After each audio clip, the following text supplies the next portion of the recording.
Okay, more trouble with turnouts. American Fire instruction book shows how you can sort of make your switches non-derailing as other manufacturers have built into it.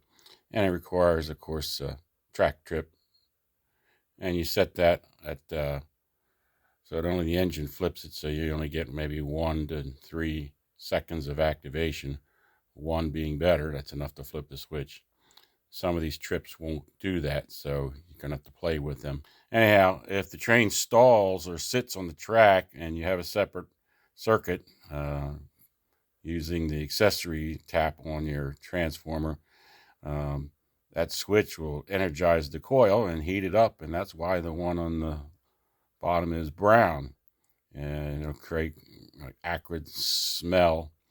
And what that'll do is also create a vapor that will accumulate right where your slide is.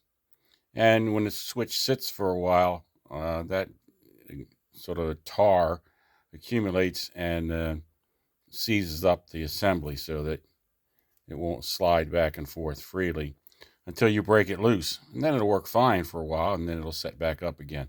So I had to clean all that off as much as I could with some cleaner, and hopefully that'll solve the problem.